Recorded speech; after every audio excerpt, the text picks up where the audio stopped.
बहुचर्चित राजा रघुवंशी हत्याकांड मामले में शुक्रवार को राजा और सोनम के परिजन उज्जैन पहुंचे। दरअसल राजा की हत्या को आज 10 दिन हो चुके हैं, इसलिए सनातन पद्धति के अनुसार 10वीं तिथि मानते हुए परिजन तर्पण करने के लिए उज्जैन की शिप्रा नदी के सिद्धवट घाट पहुंचे।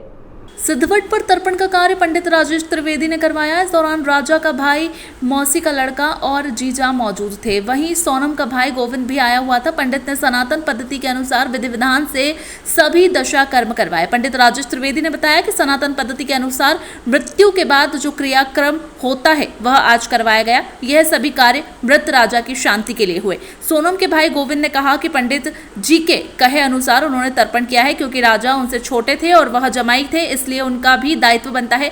अन्य सवालों के जवाब देते हुए गोविंद ने कहा कि राजा उनके यहाँ जॉब करता था, मुझे उनके अफेयर का कुछ भी पता नहीं था। हत्या में राज के दोस्त भी शामिल होंगे ऐसा लगता है। मैं राजा की मां से इसलिए मिलने गया ताकि मैं उन्हें बता सकूं कि मैं उनके परिवार के साथ हूं। सोनम को फांसी मिले। शिलांग पुलिस मुझे पूछताछ के लिए बुला रही है, मैं वहां जरूर जाऊंगा, परंतु सोनम से नहीं मिलूंगा। मैं राजा को पिछले 3-4 साल से जानता हूं। वह सोनम को दीदी बोलता था और उससे राखी भी बंधवाता था। गुरुजी से मैंने पूछा कि क्या मैं तर्पण कर सकता हूँ, तो उन्होंने हाँ करा, तो उस हिसाब से मैंने तर्पण कर दिया। क्योंकि एक्चुअली बताते गोत्र वगैरह और ये रहता है, तो मुझे आइडिया नहीं। तो गुरुजी ने बताया कि तर्पण करना चाहिए आपको, आपके वो जमाई थे या आप मतलब छोटे ही थे इसलिए, और आप परिवार के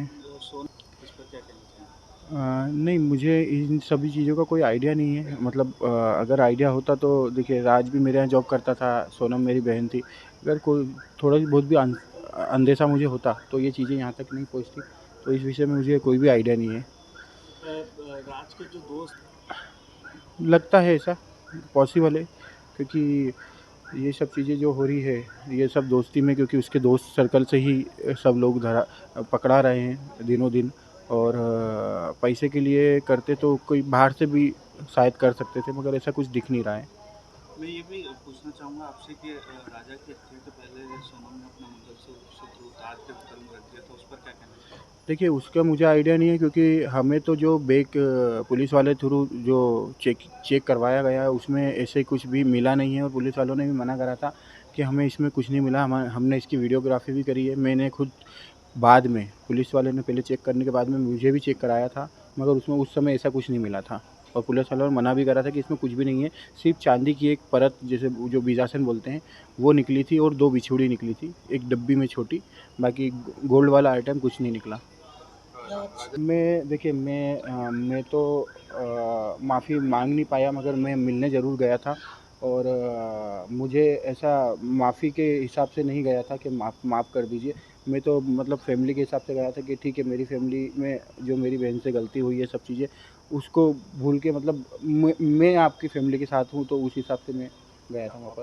आगे इसी तरीके से परिवार के साथ में रहेंगे? बिल्कुल। देखिए, वो परिवार का रिश्ता भी हम विपिन जी और सचिन जी और हम परिवार वालों ने मिलकर ही तय करी थी, तो इसलिए हम चाह रहे कि एक फैमिली तो रहे कम से कम। आपने एक बात और बोली कि आप सोनम को फांसी शामिल है या उसके बारे बिल्कुल बिल्कुल। जैसे देखिए, अभी भी यही चल रहा है पूछताछ में कि राज सोनम का नाम ले रहा है, सोनम राज का नाम ले रही है, तो अभी कंफर्म तो कुछ हो नहीं रहा है। बाकी जितने सबूत मीडिया के और पुलिस वालों के थ्रू जितने हमें पता चल रहा है, उस पे तो हमारा यही निर्णय है, क्योंकि कि जिस हिसाब से उन्होंने इस काम को अंजाम दिया है, तो फांसी होना चाहिए। आप शिलोंग जाएंगे सोनम से मिलने? नहीं, शिलोंग सोनम से मिलने तो नहीं जाना है, मगर शिलोंग पुलिस ने मुझे बुलाया है।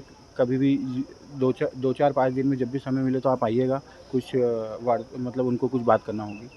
आपका परिवार भी कुछ आपके खिलाफ है? नहीं, मेरा परिवार मेरे खिलाफ मतलब ऐसा कुछ, देखिए, मैंने अभी ऐसा कोई भी दोष नहीं करा कि जिससे परिवार मेरे खिलाफ आए, तो ऐसे कोई मेरे परिवार के लोग और आपके पिताजी? देखिए, वो जो उस समय जो नकारा था पिताजी ने और माताजी ने, वो जिस दिन सोनम रात को 12 बजे मुझे फ़ोन वगैरह आया, उसके बाद में सब चीज़ें मैंने बताई।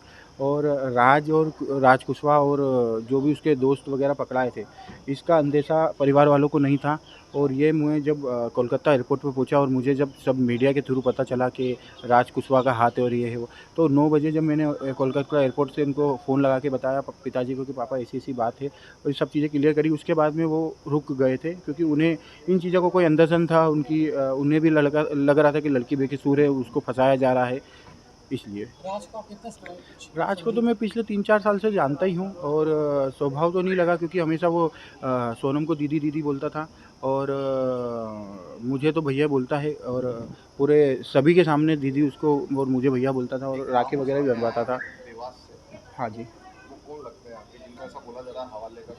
देखिए वो तो सब आपके थ्रू ही चीज़ों को बढ़ाई जा रही है और हवाले का काम उसका सिर्फ ये लिंक है कि सोनम उसका अकाउंट मतलब सोनम का जो mobile number official mobile number था वो उस पे उस जितेंद्र रघुवंशी का अकाउंट पे नंबर चढ़ा हुआ था क्योंकि वो जो गोडाउन के जो छोटे मोटे खर्चे होते हैं वो सब उसके थ्रू होते थे और वो जितेंद्र रघुवंशी मेरा भाई है, मौसी का लड़का है, मेरे से बड़ा भी है 2-3 साल, मगर वो थोड़ा अनपढ़ टाइप का है तो इसलिए गोडाउन पे काम करता है। तो ये सब ट्रांजैक्शन वो है और अगर बैंकिंग ट्रांजैक्शन को हवाला बोल सकते हैं तो ये तो गलत है। ये गुस्सेल तो वो है, गुस्सेल का मैं नहीं बोलूँगा गुस्सा नहीं करती, गुस्सा तो वो करती है मगर इस लेवल से कभी आज तक उसने मतलब इसका लेवल क्या मतलब जो गुस्सा नॉर्मली जो घर परिवार में होता है कि कोई बात करना या कुछ करना वो नॉर्मली गुस्सा था उसके पास। आज राजा को 10 दिन हो गए तो उसकी 10वीं पूजा थी उसकी, तो हम लोग इसके लिए उज्जैन आया था 10वीं पूजा करने के लिए जाके उसकी आत्मा की शांति के लिए। और कौन कौन इसमें भी शामिल हुए पूजन में, क्या कुछ अभी आ रहा है? मेरे परिवार के मेरे भैया है और मेरे मौसी के लड़के हैं और मेरे जियाजी है, हम लोग शामिल हुए हैं और सोनम के घर से उनके भाई शामिल हुए इसमें। जो हमारी सनातन धर्म संस्कृति में मृत्यु के उपरांत जो कर्म विधान होता है, पिंडदान के माध्यम से जो सारी प्रक्रिया होती है, तो यहाँ पर आज पहले दिन से लेकर के तो सतपिंडी तक का कार्य जिसमें नारायण बलि विधान प्रमुखता में जो रहता है तो वो सारा कार्य यहाँ पर आज पूर्ण हुआ है। क्योंकि हमारी सनातन धर्म संस्कृति ये कहती है कि जिसकी जन्म हुआ है वह अपने परिवार के पूर्वजों में सम्मिश्रण के साथ में पूर्णता को प्राप्त करे। तो वह विधि जो सनातन धर्म संस्कृति की है, जिसमें पहले दिन के जहाँ घर से शमशान तक के पिंडदान, उसके पश्चात के पहले दिन से 10वें दिन में नए शरीर के निर्माण के लिए जो पिंडदान होता है उसको हम दशा बोलते हैं, दशगात्र बोलते हैं। एकादशा नारायण बलि कर्म, द्वादशा में वर्ष भर के पूरे पिंडदान, पश्चात सतपिंडी तक का कार्य आज यहाँ पर पूर्ण।